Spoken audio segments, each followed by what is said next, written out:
I grew up in a small conservative white town, and I can honestly say that middle school and high school were the worst years of my life. Hands down, the worst. Terrible. Growing up in Idaho, gay, I definitely felt like pretty profoundly like an outsider for most of my teenage years. It was a constant, like, day in, day out, walking down the hallway of, you know, Dustin's gay, Dustin's a fag, those types of things, just being called that as I was walking down the hallway. All the girls in the team showed up that day too with their varsity jackets, but the difference was that they were wearing skirts and flats and jewelry, and I was wearing Levi's and Nike shoes, and the game was great, but when I came into school on Monday, come in my locker, someone had spray painted Dyke on my locker, and that was the worst day of my life. There was a time when I was beaten up and I was suspended for fighting. And nobody challenged that, even though that there were witnesses that saw what happened to me. I had to take the I had to take the punches and the punishment. I tried to kill myself on a few occasions and got really close. You know, I got really close to the point where I really shouldn't be alive right now. It's pretty amazing that I am alive. I think it's a good thing to feel the emotion, to feel the sadness, and to process that and go through it, but also know that, you know, you're not going to feel that way forever. And to stop beating down on yourself. Stop saying mean things to yourself, and stop thinking mean things. It's a lie. It's simply a lie that it's wrong to love another man or love another woman. It's completely a lie. It's made up. Just because you're powerless, because you're of a certain age or you're in a certain situation, that's not you, that's circumstance. Just know that this is part of shaping who I'm going to become, and I just might be a better person because of it.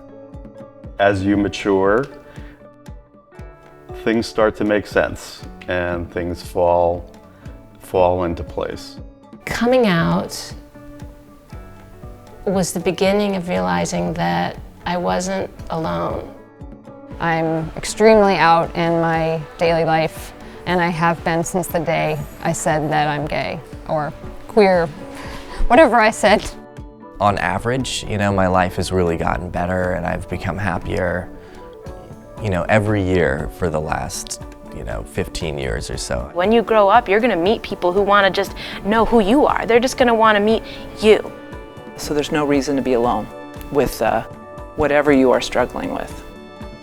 If you feel like you are suicidal, if you feel like you want to die, talk to somebody. Just call someone, a teacher that you trust, or even just another friend. Consider the disservice you're giving to all your future friends and these people you're going to share your life with. You know that they're waiting for you. They're waiting for you. So don't be late to the party. You know, you're too important for that. No solamente esperar que tu familia te entienda, pero también saber que hay personas allá afuera que te pueden ayudar. There's always going to be someone there, regardless of how, of how constrained or how lost you may feel. Follow your heart and have faith in yourself. And when that faith wavers, then listen to other people who have faith in you. Find the one thing that you feel makes you happy and just latch onto it and don't let go. The great thing about art school is that there are so many people who didn't fit in at some point in their lives, and they are fabulous. CCA is one of the first places that I've ever been where I actually feel like I truly belong and are doing something, productive and positive with my energies. For me, identity has really been this life journey about whether it's me identifying as transgender, as gay, or queer.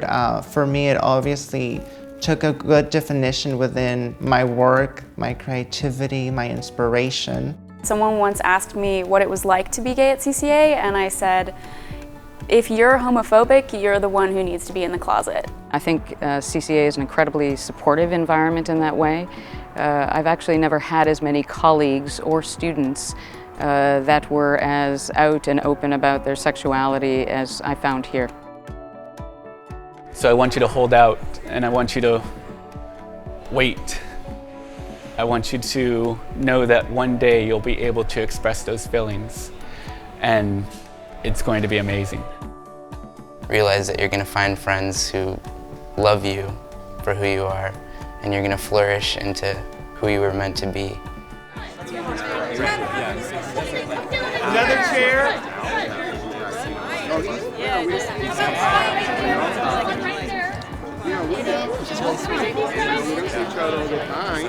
One, two, three.